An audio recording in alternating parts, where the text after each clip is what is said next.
So you want to be able to save tons on profit margins and talk to the suppliers directly that you found on Alibaba? Stay tuned, I'll show you exactly how to do so.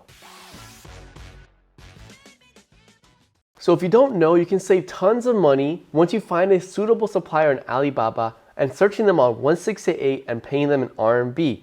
You don't see this up front, but there's a lot of hidden costs when converting RMB to USD, so this is a very good to know. Now for this to work successfully, this does take a little bit more effort and more work on your end, but it will definitely be worth it at the end, especially as you start getting larger and bulky orders where you can get more profits at the end.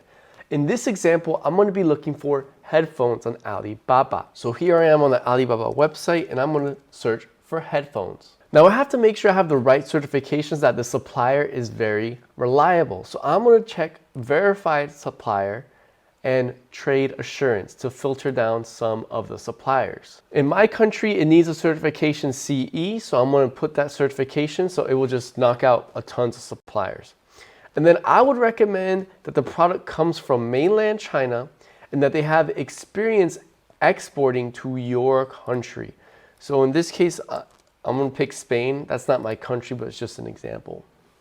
So once you go through a few options, you can go ahead and pick one that's suitable for you. In this case, I will click this one right here. So you can see these are pretty nice headphones, and just by looking at the data at first, you can see that the MOQ, which is the minimum order quantity, is 50, and it costs about $2.10 each. Now pay attention to this as I look for its 1688 counterpart. But before I go deeper into the product itself, let's learn more about the company. So on the right hand side, you have the company information. You can simply click on the company title and it will take you to the company page. Here you can see information about the company and where it's from. So you can see it's from the city of Shenzhen. If you go to the home page, you can see all about the products they sell and the experience they have in the countries they've sold to, and it's all different for every supplier. But what I'm more interested in is where they live. So to find exactly where they live, you may have to do some digging on their main page. So in this case, I'm going to go to contacts, and you can see here, you can actually see like the sales manager and chat with them. And yeah, look at that. You see the address there. Unfortunately, this address is in English, so it might be hard to translate into Chinese to find their exact location. But at least you have a starting point and you have an idea. If you're lucky, you may be able to see their business number. And if you do see their business number, you can go to this website right here, 天眼查, and paste their business number here and then search for it. If they're willing to give you the business number, here you can see the information about the business, when it was established, and their real address in Chinese. Now this will be important when you look in the 1688 platform. But in this case, I'm going to be showing you there's going to be no business number. You can contact their sales directly on Alibaba to see if they'll share it with you, but in this case, it won't. So remember the name and the logo, and let's head to 1688. So because I don't know the business number, I'm going to just search the photo of the headphones I just saw.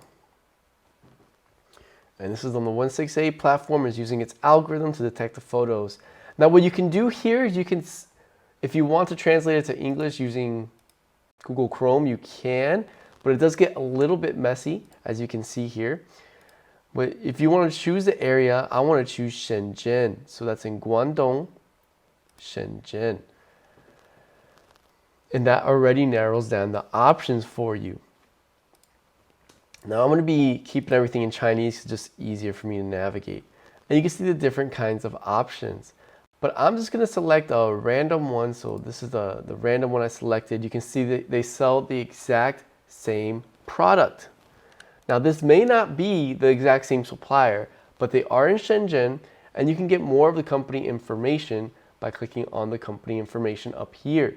By the way, if you were able to get the Chinese factory information, you can click on factory here, and in this case I searched the name. You can copy the name of the factory, put it in here, and it should show up as an option if they're registered, but in this case it couldn't find it. But going back to the picture search, so here I am looking at the company, and look at the difference here. This means the MOQ is 2 versus 50, and the cost per headphone is 10 RMB, which is about $1.5. You can already see the savings here. And of course, this is before shipping. So to see more information, if this is the right company, you can go to the company information right here, and it will lead you to the company page.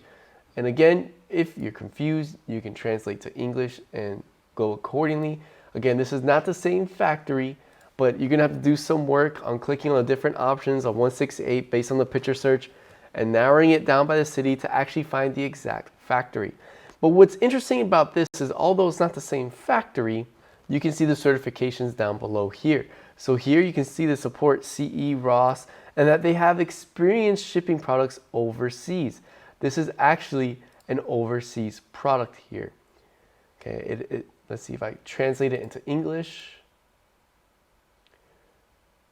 Cross-border new. So that means they do sell this product overseas, and it has the proper certificates. So RA, CE, these are very common certificates that are required overseas. So let's check out the difference of both suppliers here. So here on the left side is Alibaba, and on the right side is the 1688 counterpart.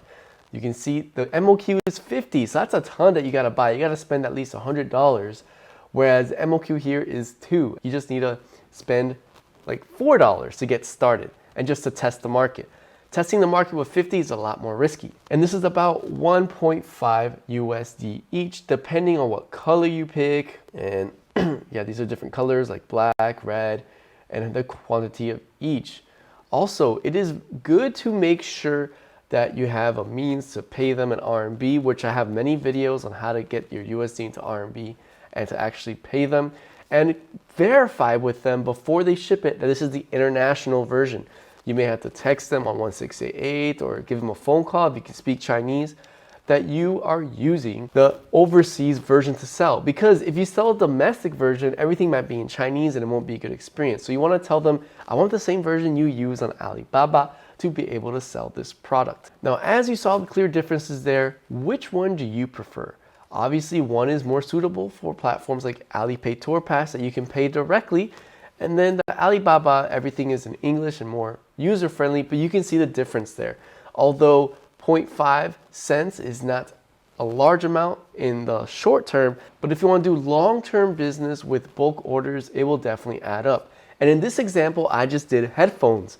This can be very different price difference if you use other products like maybe like cell phones or other electronics, that you can see like maybe a $50 gap in between the products. And once you find the right supplier on 1688 and you have your own personal freight forwarder that gives you great deals, you can save tons on the shipping as well, because the shipping in Alibaba usually is not flexible. So let me know if you learned something today by hitting that like button, and consider subscribing for tips on sourcing from China to make your business more profitable and sustainable. Let's make sourcing easy. Now that you know how to find suppliers from Alibaba and search them on 1688, you may want to check out this playlist that has a bunch of freight forwarders that you can consider for your business.